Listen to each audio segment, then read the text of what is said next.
정부가 집단 사직한 전공의에 대한 행정처분을 철회하면서 의료 현장에 조속히 복귀해 줄 것을 거듭 촉구했습니다.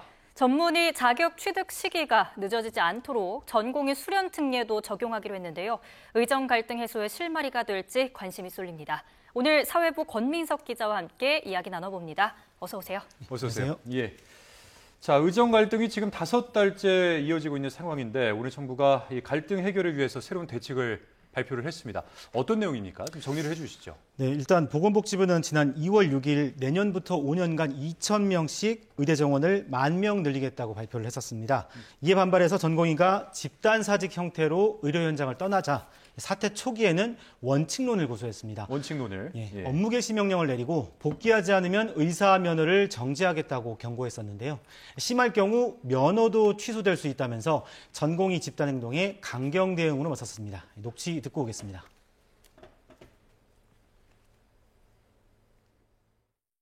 면허 정지 처분이 또 들어갈 수가 있겠고, 만약에 금고 이상의 형이 되면 그러면 이제 면허가 취소가 될 수 있습니다.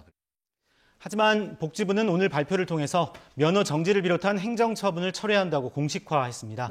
의료 공백에 대한 책임을 반드시 묻겠다던 태도를 버리고 전공의에게 복귀 명분을 건넨 것으로 풀이됩니다. 네, 앞서 정부가 현장을 떠난 전공의에게 사후 구제, 선처는 없겠다 이렇게 강력하게 의지를 표명한 바 있는데 어떤 책임도 이제는 묻지 않겠다는 유화책을 내놓은 겁니다. 네. 배경은 어디에 있다고 보십니까? 네, 지난 5일 현재 전체 211개 수련병원 전공의 13,756명 가운데 병원을 지키고 있는 전공의 숫자가 1,092명입니다.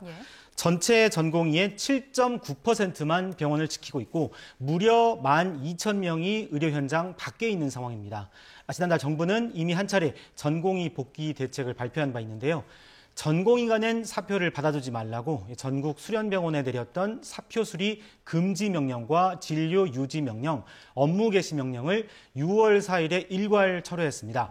하지만 이 발표 하루 전과 지난 5일 현재 근무 인원을 비교해보면 복귀한 전공의는 79명에 불과합니다.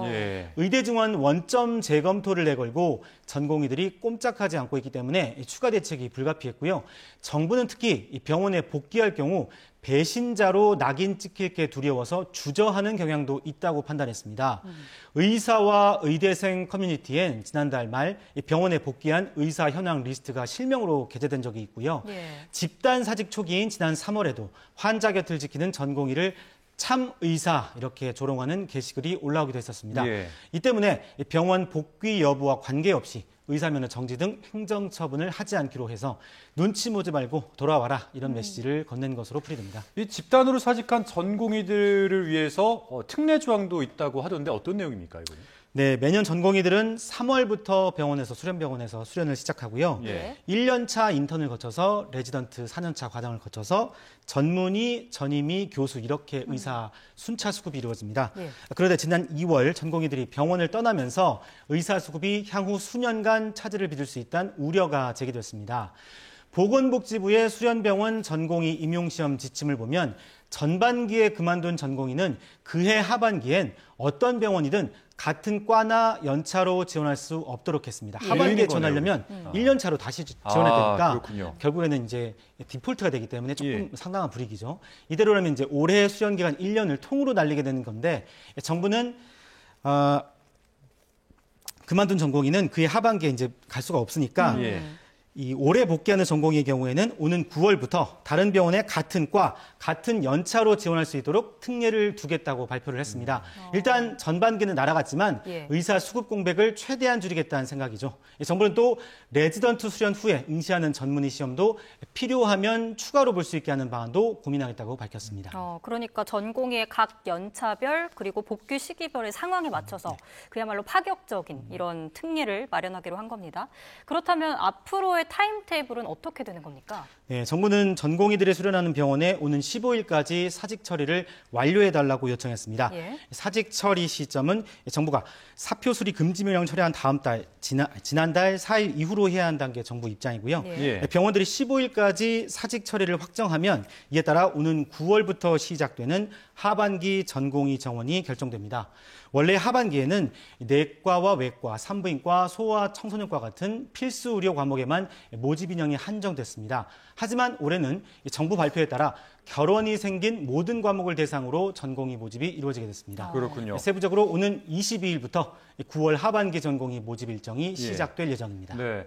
사실 뭐 전공의 복귀를 유도하는 사실상 마지막 대책처럼 보이는데 어떻게 보면 이제 기존의 원칙을 고수하겠다는 입장을 바꾼 거라서 이 특혜 시비가 좀 일지 않을까 이런 우려의 목소리도 있더라고요. 네, 의료 공백으로 병원도 환자도 피해를 받고 그런데 책임지는 사람은 없어서 벌써부터 의사 불패란 말이 회자되고 있습니다. 예. 불법 집단 행동을 한 전공의에게 정부가 책임을 묻지 않기로 한 만큼 필연적인 비판으로 보입니다. 국립대병원협회가 국회에 제출한 자료를 보면 지난 2월부터 5월까지 전국 국립대병원 10곳의 의료 수익은 지난해 같은 기간보다 1조 2,600억 원 감소한 것으로 추산됐습니다. 서울 빅5 병원 가운데서도 전공의 집단 사직 후에 매일 10억 원 가까이 손실을 보는 곳이 있는 것으로 알려졌습니다. 예. 병원 수입 감소를 논하는 게 아니라 그만큼 환자들 진료에 공백이 생긴 것으로 볼 수 있는 겁니다. 정부 역시 특혜 시비를 가장 고민했다고 밝혔는데요. 하지만 형평성 논란이 제기될 수 있다는 걸 알고도 공익을 우선해 판단했다고 설명했습니다. 녹취 듣고 오겠습니다. 그동안 주 80시간에 이르는 열악한 근무 환경에서 많은 고생을 했고 또 아직 수련생 신분이라는 점을 또 감안을 했습니다. 또한 앞으로 정부가 구축하려고 하는 필수 의료를 또 책임질 젊은 의사라는 점을 감안을 해서 정부가 이제 비판을 각오하고 결정을 내리게 된 것이고요. 네, 행정처분 철회, 또 특례 이런 정부의 발표에 의료계 반응은 어떻습니까? 일단 의대 교수들 사이에선 미흡하다는 평가가 먼저 나왔습니다. 예. 강희경 서울의대 비대위원장은 특례가 주어지면 지뢰가 제거된 셈이지만 정책 자체가 바뀐 게 없고 결정 과정에서 합의가 없는 행태는 여전하다고 평가절하했습니다. 안석균 연세의대 비대위원장 역시 반보 전진했다고 생각하지만 행정처분 취소도 아니고 철회에 불과하다고 지적했습니다. 다만 전공의 단체의 공식 입장은 아직 나오지 않았습니다. 그렇군요. 대한전공의협의회 박단 대표의 SNS 메시지도 아직 올라오지 않았습니다. 출구 없는 의정 갈등의 길을 전공의들이 쥐고 있어서 향후 어떻게 대응할지가 관건입니다. 예. 정부가 전공의들에게 공을 넘긴 만큼 당분간 지켜봐야 할 것 같습니다. 뭐 전공의 단체 공식 입장도 없고 전공의 협의회에 이 메시지도 없는 상황인데 이 환자 단체 보도 자료는 있더라고요. 예. 5달째 이어지고 있는 의료 공백 또 의정 갈등 과연 마침표를 찍게 될지 좀 지켜봐야 될 것 같습니다. 네. 지금까지 사회부 권민석 기자와 이야기 나눴습니다. 오늘 말씀 고맙습니다. 고맙습니다.